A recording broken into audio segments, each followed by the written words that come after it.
Craig reached out about this, I had no recollection of who he was. I just figured he was a promoter. What's up, everybody? Welcome back to the FloGrappling Show, aka the worst show on the internet. As always, I'm Trey Robinson. We got Joey Gilps over here. We got Uncle Reed right there, and then Big Slack Barrett on the ones and twos, and then very special guest. You know, I don't know if he thought this was FRL and he was going to be talking to CP and those guys, but, you know, he got this ragtag crew, and we got Gable Steveson calling in all the way from Minnesota. Let's give it up for Gable. Yeah, Gable, thanks for calling in, man. Thank you. Let's go, Gable. So we're excited to have you here, you know, on some jiu-jitsu programming. It's great to see you. Overall, just how's everything been going for you, Gable? How's life treating you? Life's treating me good. You know, everything is really great. I'm healthy. I feel good. You know, we wake up every day with a good purpose. So I'm out here training my ass off and trying to do the best I can in everything in life.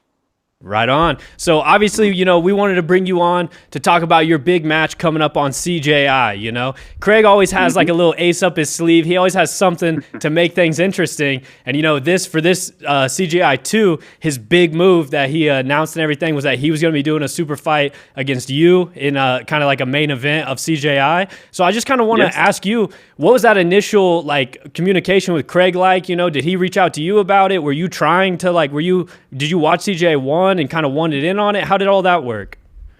I didn't even watch CGI 1 because just like your show, it's probably the worst show ever. That's right. when I went out of my way to assist Craig Jones on this match because he wanted to face one of the best wrestlers on the planet, I was like, why not give Craig the favor of being in a ring with someone legitimate, not a Gabby Garcia, not anybody else. So I think it was a really good thing for me to show who I am in this realm and not just in a wrestling world either. Yeah, so, you know, you pointed out a thing that Craig's really good at this. He's good at getting, you know, maybe what some people consider easier opponents and making them a big thing and all that. Yeah. But now he's stepping up against an Olympian, you know, an Olympic champion, all that like you. What do you know about Craig? Have you watched any of his matches, anything like that, or? No, before this, I didn't even know who Craig was because when I was with John Jones in his fight camp for Stipe, I was with Gordon Ryan, and preferably, I think that's the best grappler on the planet. So when Craig reached out about this, I had no recollection of who he was. I just figured he was a promoter. I didn't know the backstory, and I didn't know Gordon Ryan was the guy that was beating him before. And so I think with the expertise of Gordon and the guys that have my corner, this matchup should be just like Craig's old ones, you know, easy ones for him, but this is going to be an easy one for me. Nice. I'm looking forward to seeing how it play out. You mentioned Gordon and all that, and New Wave is going to be there at this event. They're part of the team portion, all that. Are you going to have the New Wave guys in your corner, whether it be Gordon and John, all those dudes? You think they'll be kind of there helping you get ready and all that? It would be lovely to have Gordon in my corner. You know, Gordon's a really good friend. He's really straightforward on this game, and he knows what's best for myself and what's best for the future of Gable Steveson. And for New Wave also, you know, they just opened up their new gym in Austin, Texas.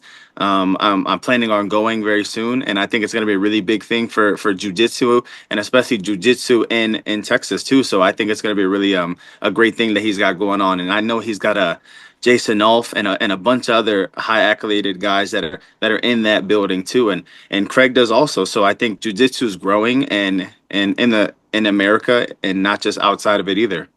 Yeah, so they open up Kingsway now, you know, definitely looks like a beautiful space and all that. I know they're doing their pro sessions there and everything.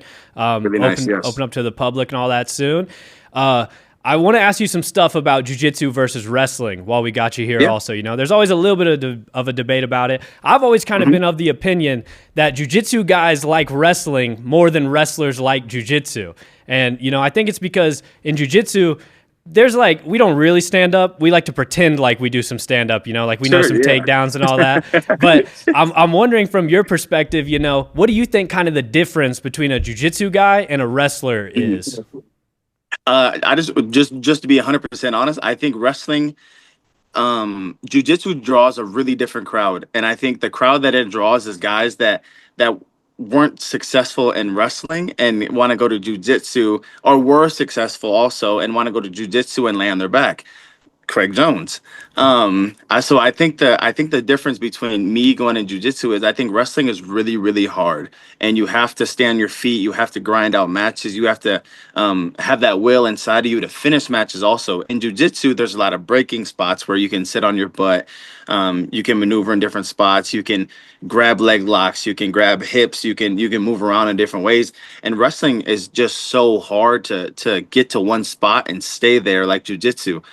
So there's a lot of differences in it, but I think both have their own skill bases. You know, a lot of wrestlers have gone to jujitsu and have not done well, and so it's just a time thing. And if you're gonna buy into something, just buy into it fully, and I think you can accomplish anything with that mindset. Definitely. Have you kind of started any jujitsu specific training for this, or kind of been into like a local gym there or anything like that, getting ready for Yeah, this? yeah, I've been in the local gyms. I mean, I train every day, and I add in jujitsu along the way. A lot of my stuff is MMA based, but also I still stay in the wrestling room at the Minnesota Gopher Room, and I go to a lot of jujitsu classes also. So I'm thankful to have the guys that have been helping me to prepare for this match and to prepare for future MMA matches. And if I get into positions that I'm not comfortable with, I can excel in them. Yeah, you did hit the nail on the head there though with jiu-jitsu guys are like, the reason I like jiu-jitsu is because when it comes down to it, I can just lay down. You know, I start getting a little tired. I start getting, a little winded. Maybe my legs are a little shaky, and it's like, all right, bro, time to lay down and just act like I'm all about the guard. And, I love the Yes. jiu-jitsu side of things. So, that's one of the biggest upsides. You ever taken Sure. advantage of that? You ever mess around with just laying down and seeing what it's like? It's nice. No, I see. I'm not used to laying down and being on my back and taking that break. Like I said, wrestling, especially in the NCAA level, you have 7 minutes, and a collegiate you have 6 minutes to go out there and just brawl. And that's the style I liked. I didn't like the fancy, flashy super ducks and hitting the leg locks with the arm around. You got to flip your legs and capture his backside. I was just a brawler, and that's what I liked about my style about wrestling is because when I feel like a guy's gonna concede and lay on his back, that made me wanna like be like a fish in the water, or not, be a shark in the water and go out there and attack. So that was my thing whenever I see a guy getting too comfortable on his back. But also in this game, a lot of guys can bait you and be comfortable on their back and catch you in bad spots. So just knowing that tempo and knowing where to go is the right thing too. Is that going to be kind of the plan to just go out there and make it more of a brawl with Craig? Because he certainly is not just in the grappling world, but in the jiu-jitsu world, he is a guy who likes to, sit down, enter the legs, kind of bait guys, stuff like that. But are you going to try and make it more of a scrap with him? Is that part of the game plan? Hell no. Every single time I wrestled somebody and somebody big time, and I've gone out there and wrestled guys of really good stature, I played into their games. I plan on going out there August 31st and sitting on my butt and walking and scooting to Craig Jones and politely submitting him in the best way possible. We've kind of put this out there. We hope that someone is the first person to never actually stand in the pit at all. We want them to slide in on their butt, scoot all the way across, and even if they win, hand raise from the seated position. Just get their hand raised. So, so we want to know, will you be our champion? Will you be the first guy to never actually stand in the pit, do the whole match? Man, sitting honestly, down? I don't think I can sit for that long. But if I could, I would, just for you guys to have a good time. Appreciate that, man. I'll open up to you guys. You got any questions for Gable, Joe, or? I'll start out here. This match is happening in a very different arena than what is traditionally happening. I know you're used to big stages, but this is a big pit, right? Yeah. With the curved walls and everything, or the pit walls and everything like that. Have you had a chance to train in the pit? What are your thoughts on competing in a structure like this? What are your thoughts on that? I've seen the pit, and I think it's a really great concept. From my perspective, there's no out of bounds, so you can't run and we can't restart. You can't hit that. You can't hit the gym floor where you can maybe take a break and pause. And I think for Craig's purposes, being I think 40 years old, you're gonna have to go out there and you're gonna have to feel that pain and feel that pressure of me constantly just on top of you, scooting, sitting on my butt, being on the feet. You're gonna have to feel that tempo, and I don't think he's gonna be able to handle it. Definitely. Reed, you got? Well, I guess I'm feeling maybe just like a little animosity towards Craig. Have you gotten? I know he went out and did some filming with you not too long ago. Have you gotten a chance to get to know Craig? What's your beat on this guy? I think he's a great dude. I think he's about what CGI needs to be about, and it has the face of Craig Jones promoting one of the best jiu-jitsu events out there, and he's done a great job, and not even a great job, a phenomenal job putting everything out there and aligning the stars where they need to go, and I think the guys that are gonna come through the CGI and make a name for themselves are gonna be a big thing for them too. So Craig has done really great things for jiu-jitsu, and I believe in him, and I believe in his program also. And you mentioned earlier that, like, jiu-jitsu is kind of going through this big renaissance right now where it's exploding all across the world, but especially exploding here in the United States. Have you been paying attention at all to that? Or do you watch any athletes or events or anything like that? Has anybody caught your eye in the jiu-jitsu world? Besides guys like Nicky Rod and Gordon and Craig, I wasn't really familiar. And who's a small guy? He sits on his butt. He does UFC, BJJ. Mikey Musumeci. Mikey, yeah, and those guys. I wasn't really familiar with anybody until I really met Gordon in person, and I wasn't familiar with Gordon either until we met in person, and I always thought Gordon was like just a strong guy, and he was gonna be really mean, and when I saw him in person, man, he was really cool, and he opened a lot of doors and was able to show me the ropes in the BJJ world. So everybody has their own character, and the world's gonna grow in different places, and how you adapt is how the world's gonna keep growing and show us everything that we need to see. So BJJ is gonna grow. It's gonna have characters. Wrestling's gonna grow. It's gonna have characters, hopefully, and that's what sports is about. Yeah, and obviously, the wrestling world is very familiar and knows Gable Steveson. But do you view this as like an opportunity maybe to show off who you are to a new audience? Maybe the jiu-jitsu audience isn't as familiar with Gable Steveson. And I'm just wondering, what do you hope to kind of show this new audience about Gable Steveson? I just want to show them that I'm the baddest man, and I'm gonna keep being the baddest man, and go out there and show the world who I am. I've done it on the biggest stage. I've done it in the Olympics. I've done it in the NCAA's. I've done it and practically everything I've done. And I want to go out there and keep showing the world that, hey, this is a star in the making, and you can put your time in the Gable, and it's gonna pay off. Mm. And just one last one there. Yes. Obviously it's not every day we get an Olympic champion to come on the show. And so for people who don't know what that's like or have never accomplished anything like that, could you wax poetic for us a little bit on what that moment was like? We all watched you obviously win in dramatic fashion, incredible match. What was that moment like, realizing your dream and becoming an Olympic champion? Man, first, it's just you grew up like, my name's Gable Dan. I'm named after Dan Gable, and Dan Gable won the Olympics in, I believe, 1976. He went unscored upon, and so I kind of have the same story as him from NCAA to Olympics. So when I went out there and won the Olympic gold medal, it was crazy because you see a lot of game-winning shots from LeBron, from Michael Jordan, Messi and Ronaldo scoring the tiebreaker goals in the World Cup, and to have that highlight finish that people always remember is really crazy, and you never really think that'll happen to you until it does. And then I still don't really even feel that it was real to this day, but I watch it back and I still get the goosebumps, and I still feel like the hair on the back of my neck stand up. And so just crazy to say that in 30 years they're gonna play that back and be like, wow, this is probably the best finish of Olympics of all time.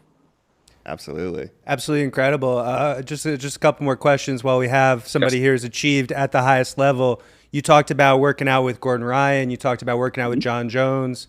That's three guys who have all achieved at the highest possible levels of what they do. Having had the chance to all work out together, do you feel like there's something in common with the way you guys work out or approach your sports? What is that secret sauce that you're feeling there that's like letting you guys achieve at an even higher level than the people who achieve at a high level? You know what I mean? Yes, I think having a purpose in what you're doing is the biggest thing. A lot of times you show up to practice just to practice instead of having a good intention to really go out there and say, hey, we need to work on X, Y, and Z. A lot of people show up to practice just to say, hey, we're showing up, we trained hard.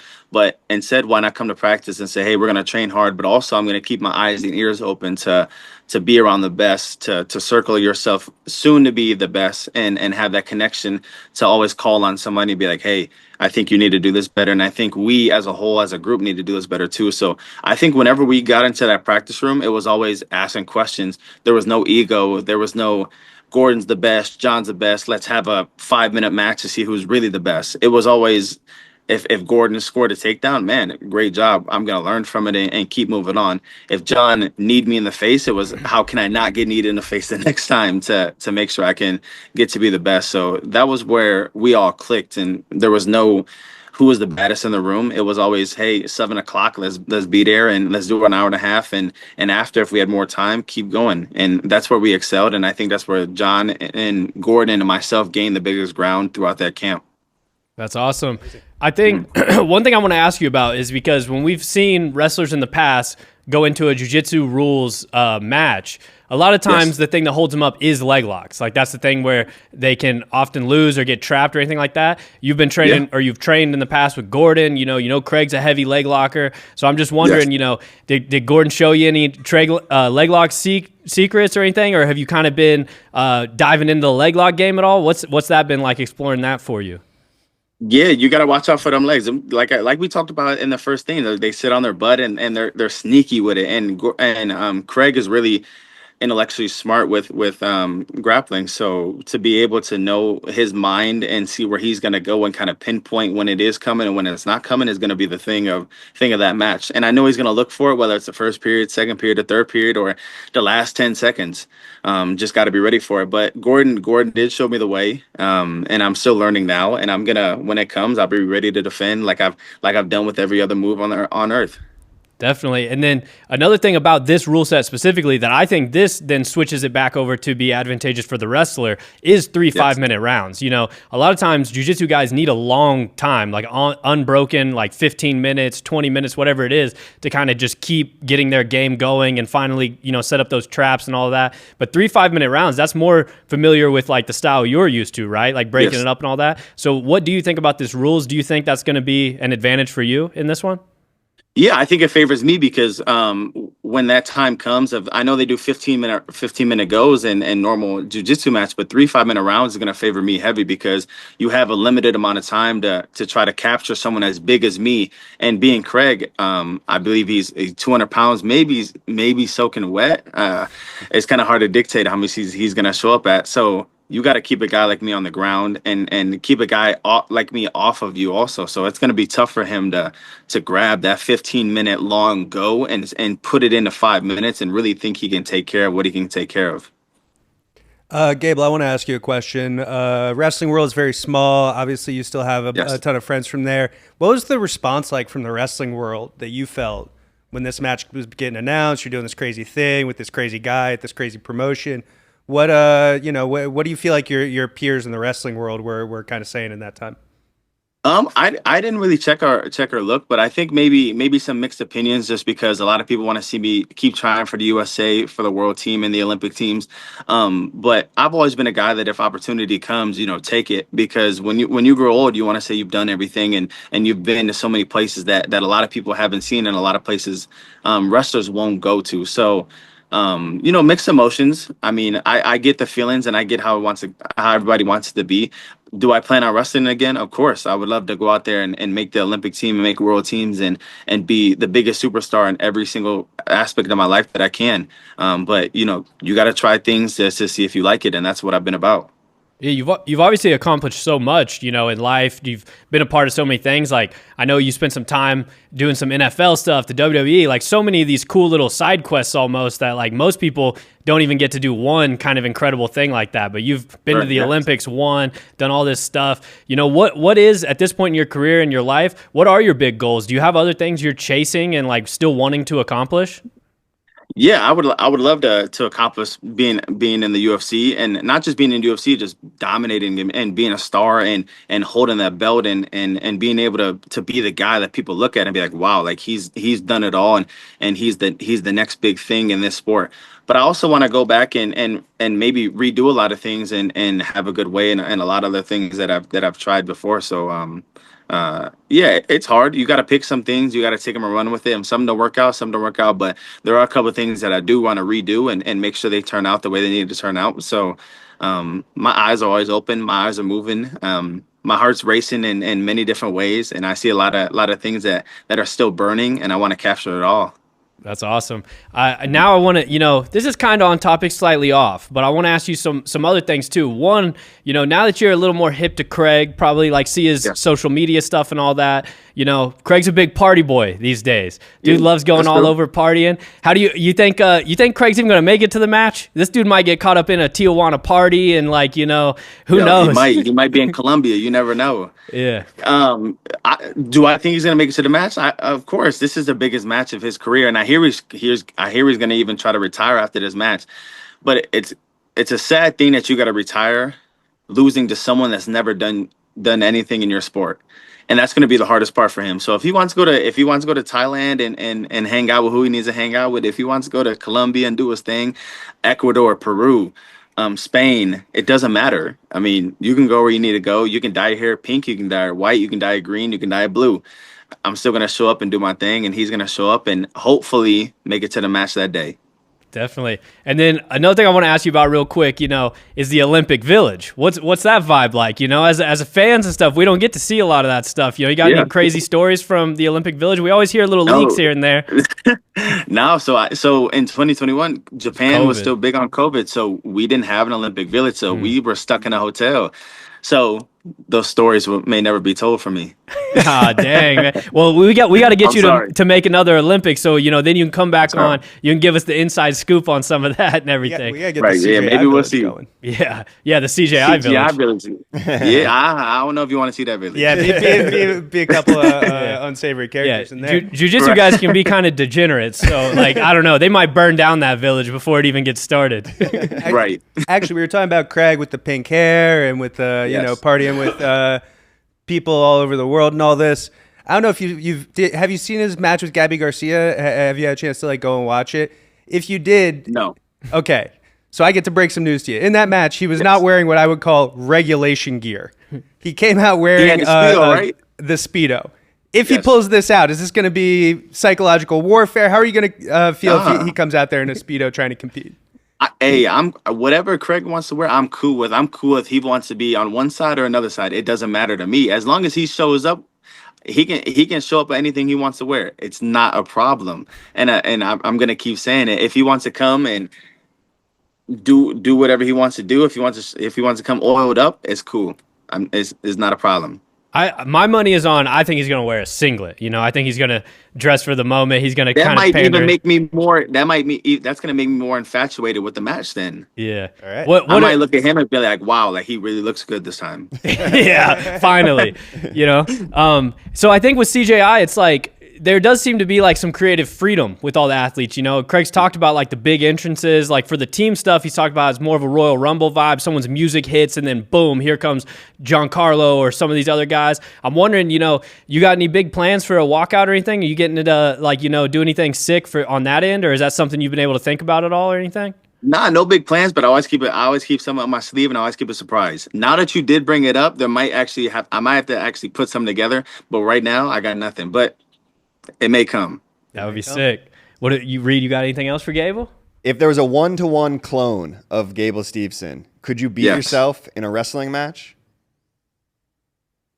Who would win? Could you take yourself down? You take yourself. I don't even know.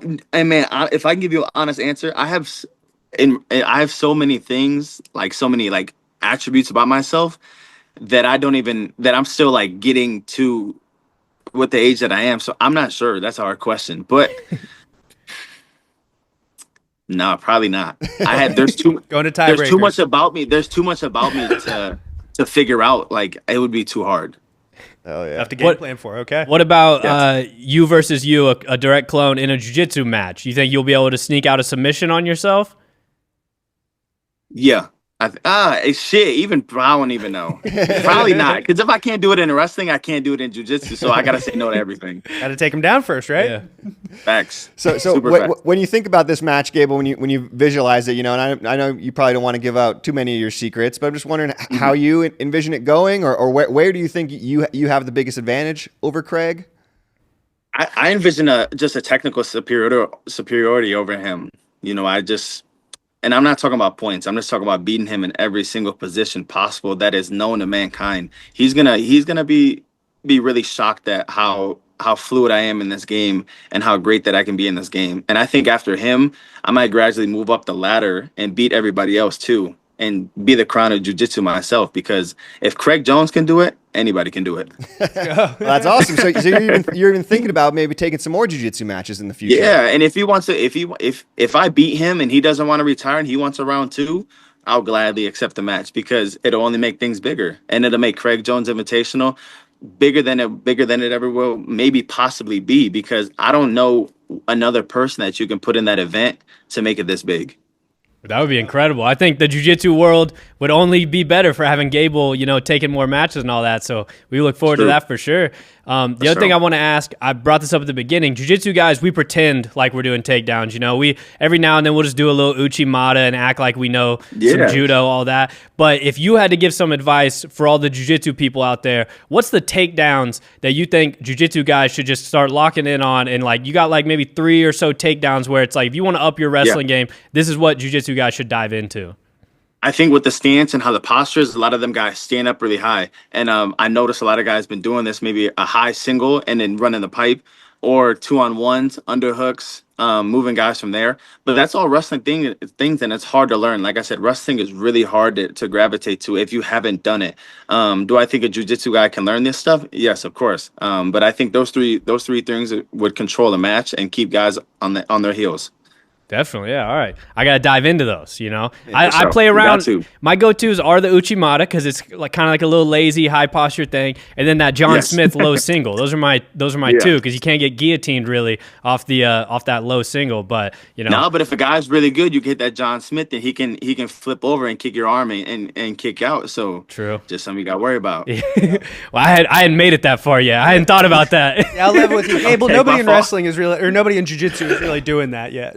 We haven't really advanced far enough to get into escaping takedowns. Yeah, I'll take it one step at a time. My bad. But that's good. You're putting us on game now. So now I know if someone does it to me, I'm gonna start hitting them with that. So do that same thing. Yeah, Heisman out, right? Yeah. But we know that you're a busy guy. We don't want to keep you all day. But is there anything else you wanted to say or anything? Anything else you were hoping to get out there while you're here? Shit, August 31st, CGI 2, Gable Steveson versus Craig Jones. Probably the biggest match of Craig's life, and it's going to be the biggest loss of his life. But I'll see you then. Las Vegas, Nevada. Let's go. We'll be there, Gable. We're excited to see it. Thank you for joining on the show and everything. I guess we'll let you off of here, but thanks again for calling in and all that, Gable. Man, nice to meet you. Nice not to see Flow Wrestling for one. Yeah. No. Hey, now that you know, the FloGrappling guys, we're like a cooler, younger, more handsome, more fun version. We do have the worst show, but at least we have fun while doing it. So you're always welcome on FloGrappling. You ever want to do some stuff, hit us up, man. We'll definitely help you get into the jiu-jitsu world more. Man, for sure. Yeah, it's nice to meet everybody, and hopefully we can do another one after the event, and you can talk to a real winner. Let's go. Break down the win. Let's go. Thank you, Gable. Nice to see you. Appreciate it. Man, thank you. See you again. Yep. See you, Gable. Let's go. Not every day you get to have an Olympic champ on the show. Yeah, that was incredible. Super stoked Gable called in. Yeah. We seems confident. Seems very confident. And confident. Seems like he's willing to pull guard. Some of the stuff you got to wonder if he's really going to come out and butt scoot his way into some leg locks, like he's saying. But do you think at any point in time he does do, even if it's a little cheeky joke pool thing, you think we see him sit at all? I think so. I think it's super on the menu. Gable's a showman, and he knows what the dialogue is around this match, and he's going to play around with that as much as Craig is in his own way. Not as much as Craig is, but as much as he's going to play around with that a lot. So super on the table that he could do anything when he gets out there, especially somebody with that level of athleticism, training with guys like John Jones, training with guys like Gordon. The sky's only going to be the limit for what he's able to accomplish, and his progression over just a few months, I think, will be incredible. Yeah, just talking to Gable there for a little bit, I think maybe he's taking it more serious, more committed to beating up Craig than I think maybe I previously thought. You never really know. These kind of partial. There's so much other stuff going on. Yeah, so much success in other realms that it's and sometimes even if there's a little bit of a gimmick going on with some of this, it's kind of how real is this? But it's it seems like Gable wants to make a statement here, kind of send Craig into retirement on a bad note for him. But I think Craig secretly, I don't know how seriously he takes anything these days. He takes partying seriously for sure, but I think Craig secretly, he knows some stuff too. So I'm excited to kind of see how this plays out and all that. But a clash of styles, a true clash of styles, and there are a lot of question marks. So yeah, I guess too. Like my question is, it's always interesting to see like how the wrestling translates to guard passing, because that seems like that's what this is. Like Craig will most likely sit unless he's doing a bit, right? And so then it's like, Unless he's telling a very funny joke. exactly. So at that point, it's like, well, now we're talking about guard passing. We're not talking about wrestling. So like, how do you translate Olympic level wrestling into guard passing? You see somebody like Dorian.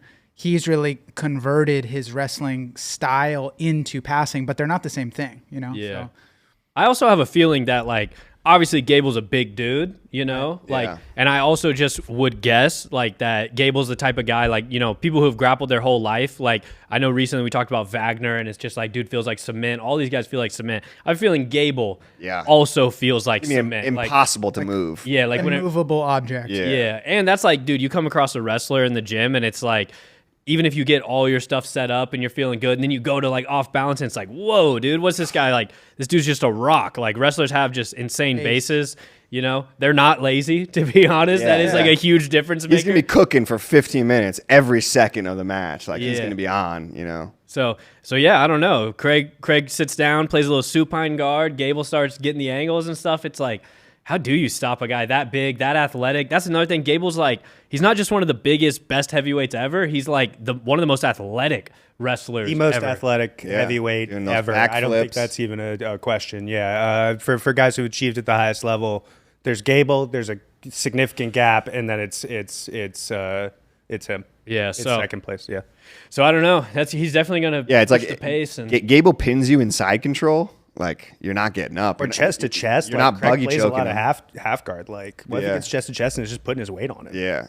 That's a hard dude to get off you for sure. So yeah, and he does have that Gordon connection, Like obviously him and Gordon are cool and all that now. So Gordon's gonna show him some like, obviously Gordon's the GOAT at this point, one of the best ever, and I feel like Gordon also knows exactly what he should tell Gable. It's like, don't game plan, right? Yeah, don't worry about all this other shit. Here's like the very specific things. Like, you're going to get into some passing on him. Here's exactly what you need to know whenever you start approaching his guard, where to place your hands, how to pass it. Here's the leg locks. This is exactly what you need to know to just immediately shut it down, get out, get back in your game. So, Here's I don't know. The 80-20 of what you need to put your attention on. Yeah, exactly. So definitely going to be interesting. All of CGI 2 is going to be pretty crazy, I'm hoping we influence Gable to have some sick walkout or something now. Bring out the Olympic backflip his way into the pit. Yeah. But there's a whole lot more event to happen at CGI 2. Like they got all the teams are now announced. Obviously the 4-person bracket for the women's division there is announced and all of that. You guys want to kind of just take a quick look at some of these teams? I know we talked about a lot of them recently, but this is the first time where it's been just completely everyone's out there, everyone's announced. Where should we start, I guess? Yeah, I think we could just like kind of quickly look at this, maybe do a bigger breakdown, because I also want to talk about the ADCC announcement too. True. Yeah, we got to get to that. But yeah, the women's 100K bracket is going to be Adele, Helena, Anna Carolina, Sarah Galvao. I feel like we went pretty in depth on that one last time. Some young blood in this one. Some people who are kind of skyrocketing to the top, like Adele coming off ADCC double gold. Anna Carolina has been holding it down forever. And then you got Helena and Sarah, the rookie black belts looking to shake things up. So that'll be super cool there. Some of these teams, like, just starting there at Pedigo. I think Pedigo is the Pedigo and 10th Planet, like only full in-house teams, so shout out to them kind of holding it down. They didn't need the wild card. They kind of just wanted to rock with their guys. I think Heath put something out recently, like the combined, everybody on the squad combined come from a hometown of 90,000 people. That's pretty you crazy. Put everybody's together. Yeah. And it was like an us against the world thing, but it was just like, yeah, that is so crazy. Super crazy, dude. Shout out to Small Town Boys. My hometown, 3,000 people. So, Heath, if you need like a manager to bump it up to 93K, you let me know, bro, okay? But who else we got? Atos announced their full team. I think they were one of the last teams to announce. Obviously, they're freaking killers, dude. They got Pato as that wild card, Ronaldo Jr., Hulk, Barbosa, Kynan, Duarte, Felipe Pena, and then Andre leading them there. Tough crew. Yeah, I mean, that crew is Tough crew. absolutely nuts. Ronaldo down at 77 going to be super tough for anybody in this tournament to submit. I feel like that's what a lot of what Atos has. It's just like five guys who are just like super dogs, tough to submit, and gonna pick up submissions along the way, like here and there, and be a very like ethical kind of progression through the tournament. Yeah. Not as crazy as like a 10th Planet might be, where just like one guy goes on a crazy spree or something. But yeah. For the teams portion of this, do you know, is each match, like each matchup going to be 3 5-minute rounds? No, I think they're going to be 8 minutes long. I think Chris Wojcik, I saw put that out there. These are 8 minute long single round matchups. Gotcha. Okay. I was wondering about that. But yeah, I mean, with quintet rules, it's like if you do get a guy who can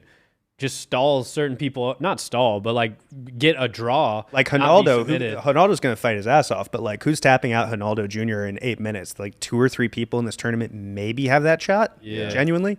Yeah, And but one of them's Kynan. So yeah, true. So unless they turn on each other, unless we see a big turn, that's know? the last. After the last team wins, 5 people at once, 100K on the line, Yeah. or $1 million on the line. What's Pat Downey and Gable's history? They've Different weight classes. No, Yeah, Different? Or Oh, class. okay. Yeah, 2 for part. Pat Downey's down one. Yeah, or something? Pat's down 2 in international terms. Damn. Yeah. These wrestlers are big as can be, dude. Yes, Pat yeah, Downey, yeah, how yeah. could he? I would have never thought he'd make anything by heavyweight. There's a but- 189, there's a 211, and then the heavyweight, and that's where Gable is. Gotcha. Okay. And Pat was at 189. Yeah, so obviously you can see like on the screen real quick. They want to flash this. There's B Team's crew right there, Kingsway, 10th Planet, but every team is just absolutely stacked, dude. You got anything specifically you guys are looking forward to for CGI or anything? Every time I look at a team, I become more and more convinced that they're going to go further in the tournament than I'm giving them credit for. You know what I mean? Like every time I look at a team, I'm like, well, how can anybody stack up with this? This is incredible. Yeah. This 10th Planet squad, who's going to tap out Kyle Bame? Ryan Aiken is an absolute killer who can, snap off a submission against any of these guys. PJ is one of the best.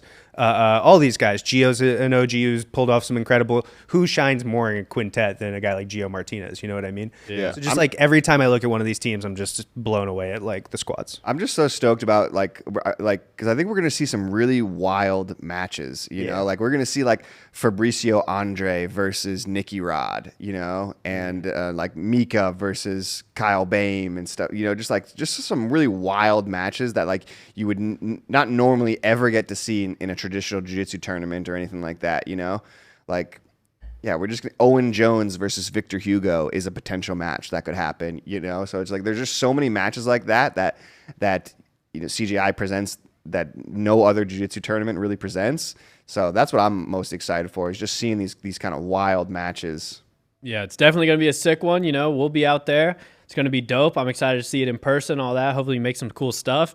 But you want to talk about the ADCC announcement? Reed? Yeah, too. Also, just a big announcement. Last week we had here on FloGrappling. Obviously, you probably saw it everywhere on social media if you're following along. But ADCC has confirmed September 12th and 13th.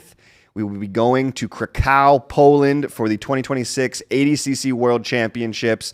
A little different of a spot, but this is ADCC. ADCC travels all over the world. They've had them in China, Barcelona, New Jersey, and now it's Poland's turn to kind of take the reins here. Really excited about Poland. We've got to go to Poland this year and train with Adam Wardzinski and those guys out there.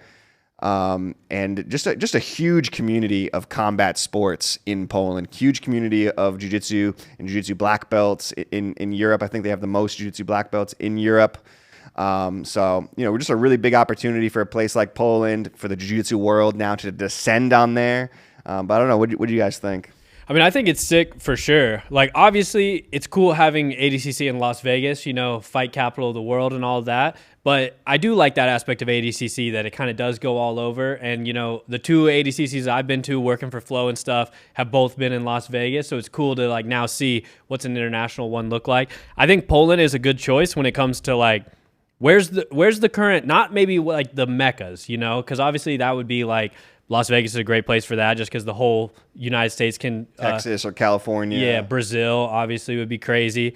But I think Europe has been like making such a huge like leap in the jiu-jitsu world, and it's such a hot thing there. Like when we went to Poland, we went to Poznan to do stuff with Adam and everything, and it was like the taxi cab driver, like he was hip to jiu-jitsu. He was like talking about MMA with us. He was like, oh yeah, I was at an MMA show yesterday. You know, they just love combat sports in Poland. So I think like when you find a place that it's like, who's going to get like all of the people amped up and excited to be there and to like come make this like a rowdy, fun environment? I do think Poland's a good choice because there's so many Europeans who are, you know, like skyrocketing up right now and all that I feel like it's going to be a big crew. I don't know a lot about this venue, but from what I've been hearing from people who do know, I guess it's like one of the best in Poland, probably the best venue in Poland. Biggest one, yeah. I saw Adam posted that it's like the best venue in the country and the most beautiful city to visit. So those are two great components to factor in. I feel like that was one thing Adam was telling us is that we should go to Krakow, actually. Like, he was telling us that's a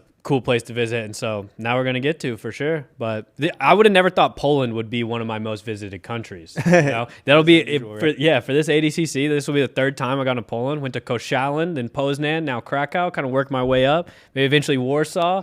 You know, I'm just a little boy Polish. Can dream about Warsaw. Yeah. I'm just a little Polish guy, you know, what can I say? But definitely stoked. But genuinely, like, who's talked more about it? We didn't know for a long time that this was going to be in Poland, but who's talked more about the rise of Polish jiu-jitsu as a scene than this podcast over the last year plus? We've been on this about how, like, these guys care a lot. These guys are super passionate. These guys are on this guy, Pavel Jaworski, Natan Sop, all these guys are coming up and having a great time.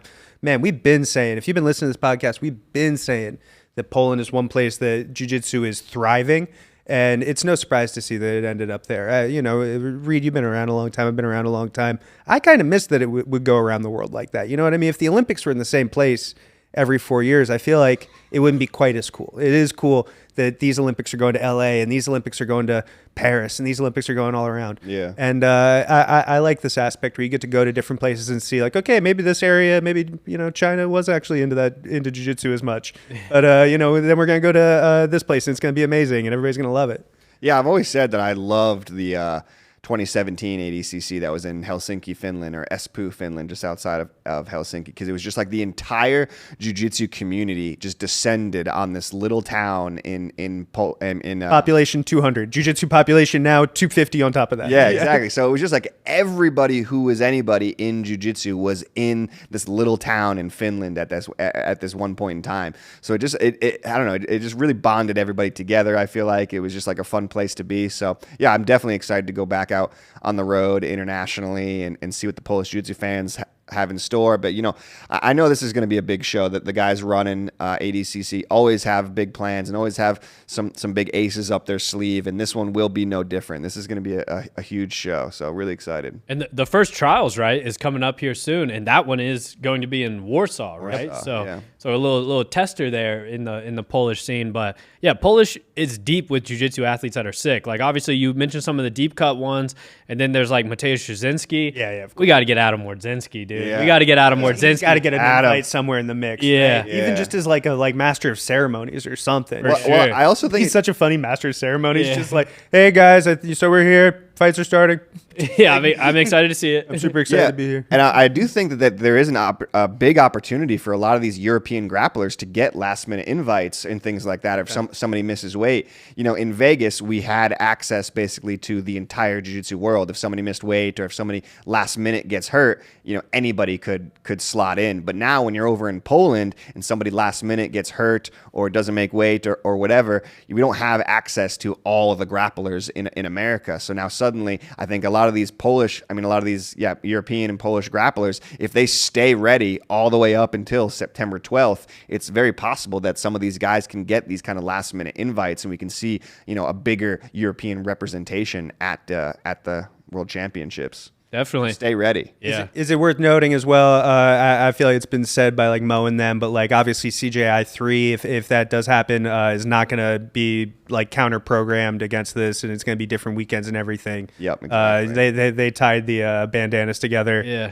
I think they're working more closely now. You know, Craig did what Craig had to do for CGI 1, and now it's, you know, a little different vibe and all that. So I think it's a little more cohesive plans there. So, you know, all the people in the comments being like, "Where's CGI 3 gonna be? You know, I don't know. You might be disappointed if you expect it to be the same weekend and all that." But you know, I think they're working a little closer now in this crazy world of jiu-jitsu we live in. Yeah, bringing the jiu-jitsu world back together. Yeah, but who knows, dude? It could all fall out. Maybe I'll start the TRI, the Trey Robinson Invitational.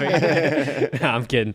But yeah, you know, I think that's pretty much it we had for today's show. Obviously, stoked that Gable joined, you know, excited to talk to him. That got me a little more amped up for the match and all that. Sure. You know, excited to see how he performs at CJI. But, you know, let us know in the comments how you think that one's going to play out. How, you know, what do you guys think about the wrestler versus jiu-jitsu guy debate? And let us know in the comments. And we'll see all of you in the next episode.